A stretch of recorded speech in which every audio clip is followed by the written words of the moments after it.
경찰 욕하기도 지칩니다 저는 진짜. 이게요 한 2살짜리 아이가 그냥 뛰어가서 손에 잡히는 음식 아무거나 집어 먹은 거나 다름이 없거든요. 그 그쵸. 경우에는 물론 형사 미성년자라 뭐 취급이 된다고 하지만 이런 사람들의 경우에는요 지금 생물학적 나이가 의미가 없는 사람들인 그렇죠. 거잖아요.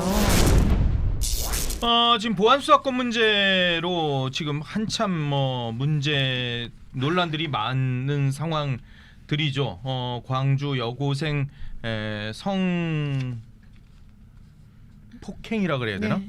성폭행 예, 미수인데요. 성폭행 강도살인 미수, 사건이죠. 강도살인 사건, 강간살인 사건이죠. 강간살인 네네. 사건 때문에 지금 계속 논란이 되고 있는데 요 기사가 오늘 눈에 띄더라고요. 그런 상황의 연장으로 1,500원 아이스크림 나눠 먹었는데 발달 장애인 분들이 특수절도범이 네. 됐대요. 이게 30대 중증 발달 장애인 2명이 1,500원짜리 아이스크림 한 개를 꺼내 들어서 이걸 계산대를 거치지 않고 이걸 나눠 먹었다는 거예요. 근데 부모들이 그래서 곧바로 편의점주를 찾아가서 사과를 했대요. 아이스크림 값에 60배가 넘는 10만 원을 배상을 했대요. 그래서 점주도 경찰에다가 처벌 원하지 않는다 이렇게 얘기를 했대요. 그런데 경찰이 특수절도 혐의를 적용해서 검찰에 넘겼고 검찰이 기소유예 처분을 내렸다는 거예요. 근데 이 가족분의 주장으로는 발달 장애인 가운데 한 분은 또 말 한마디 하지 못할 정도의 중증 장애인이라는 거예요. 이 사건을 우리가 어떻게 읽어봐야 되는 거예요, 이게? 이제 경찰 욕하기도 지칩니다 저는 진짜. 이게요 한 2살짜리 아이가 그냥 뛰어가서 손에 잡히는 음식 아무거나 집어 먹은 거나 다름이 없거든요. 그 그쵸. 경우에는 물론 형사 미성년자라 뭐 취급이 된다고 하지만 이런 사람들의 경우에는요 지금 생물학적 나이가 의미가 없는 사람들인 그렇죠. 거잖아요. 이런 것들을 지금 기계적으로 특수절도라니요. 절도가 뭔지도 모를 수도 있어요. 법리적으로 따져 본다면요, 이분들은 고의가 성립되지 않는 사람들이에요. 고의가 뭐냐면 자기가 범죄에 해당하는 이 행동을 한다는 사실에 대한 인식과 의사가 있어야 되거든요. 그러니까 이 절도잖아요. 타인의 물건을 내가 가져와서 내 소유인 것처럼 써야지 하는 인식과 의사가 있어야 돼요. 그런 인식이 있겠습니까?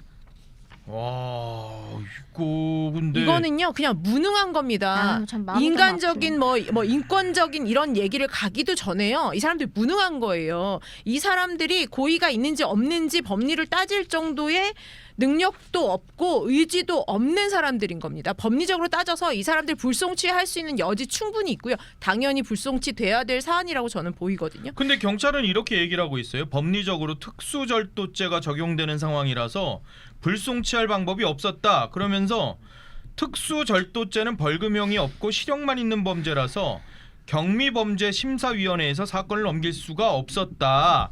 해당 사건을 송치하지 않으면 일선 경찰서에서 법 왜곡죄로 처벌받을 부담도 있었다. 이렇게 얘기를 하고 있어요. 네, 이런 식으로 사건을 처리를 할 것 같으면요, 이거는 초창기 AI 갖다 써도 이거보단 잘 판단을 할 것 같다 생각이 드네요. 이게 네? 법 사람 왜곡죄. 아닙니까? 근데 아니, 저는 경찰이라는 게 왜 존재하는가 좀 생각을 해보면은, 물론 우리가 범죄 현장을 잡고 또 범인을 검거하고 이런 치안에 관련된 일을 하기 위해서 경찰이 있잖아요. 근데 그런 모든 업무가 결론적으로는 우리 국민을 보호하는 거, 일종의 변호인 역할을 하는 것이 경찰의 업무라고 저는 생각을 하거든요. 그러니까 그런 면에서 봤을 때는 이 경찰들은 그냥 기계적으로 천편일률적으로 사건을 갖다가 어디다가 결론 지어 넘기는 거는 할지언정 정말 국민들의 편에 서서 변호를 해줄 생각은 없었다. 저는 그런 생각이 듭니다. 이런 자의적인 경찰의 법 해석과 법 적용 때문에 우리가 지금 검찰 해체를 반대하고 있는 겁니다. 그리고 최소한의 견제 장치로 보안 수사권을 이야기할 수밖에 없는 거고요. 그러니까 지금 민주당에서 내에서도 이에 대한 반발이 나오고 있지 않습니까? 그 도대체 누구를 위해서 보안 수사권을 전면 폐지하는 겁니까? 견수 안독을 왜 하는 거예요, 도대체? 이거 역사적인 흐름으로 봐서도 이제 모두가 다 알고 있지 않습니까? 경찰의 이러한 폐해들을 막기 위해서 옛날 순사들이 임의로 잡아가고 임의로 고문하고 죄 뒤집어 씌우고 그런 것들 막기 위해서 발전되어 온 게 형사소송법의 역사이고요. 그 과정에 생긴 게 경찰을 억제하고 좀 더 전문적인 수사를 하고 피해자를 보호하기 위해서 생긴 것이 검찰입니다. 예. 일부 검찰이 정치 검찰이 돼서 잘못된 판단을 했겠죠. 그러면 그것을 경계할 수 있는 그 부분을 문제를 해결할 수 있는 장치들을 마련하는 것이 맞지.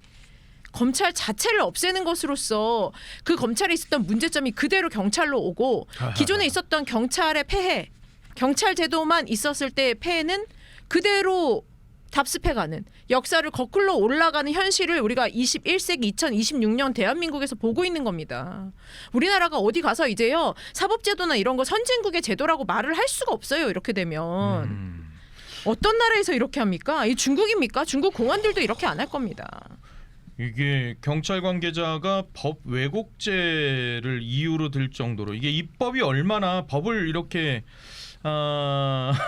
참 이것도 논란이 많았는데 그게 결국 이런 부작용들까지 나을 수도 있다라는 점을 저는 이거 변명이라고 봅니다. 이게 참. 법 왜곡죄를 네. 지금 여기서 누가 문제 삼습니까? 그러니까요. 아무도 문제 삼을 사람이 없어요. 부모들이 야. 사과를 했고 배상을 했고 네. 또 점주도 사정을 알게 돼서 처벌 원하지 않는다는 의사도 밝혔어요.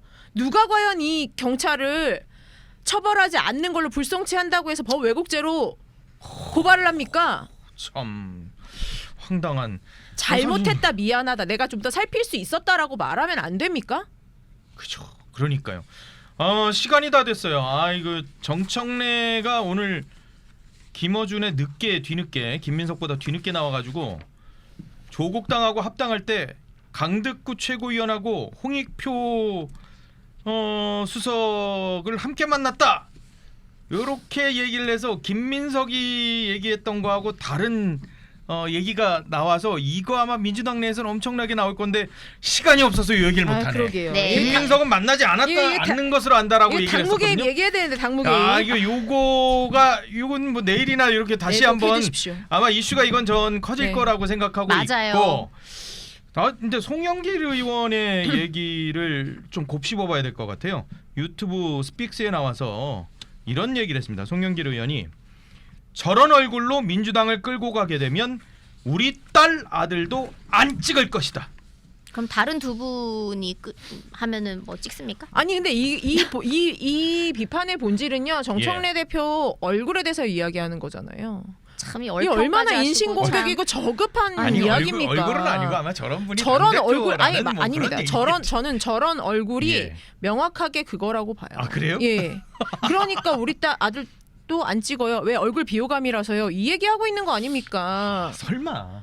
그러고도 남을 뿐 아닙니까? 새천년. 근데 저는 처음에 이 겸공에 예.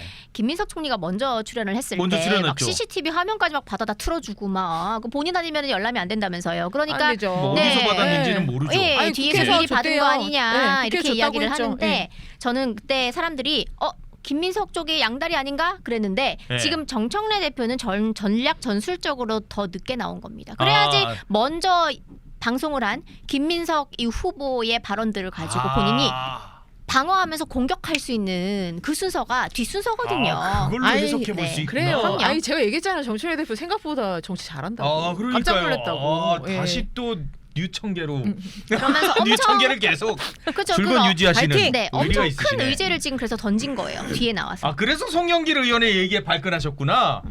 저런 얼굴로 민주당을 끌고 가게 되면 우리 딸한테도 안 찍을 것이라는 거에 대해서. 예, 알겠습니다. 조용필은 항상 늦게 나오니까 라고 해석을 해보도록 하겠습니다. 와.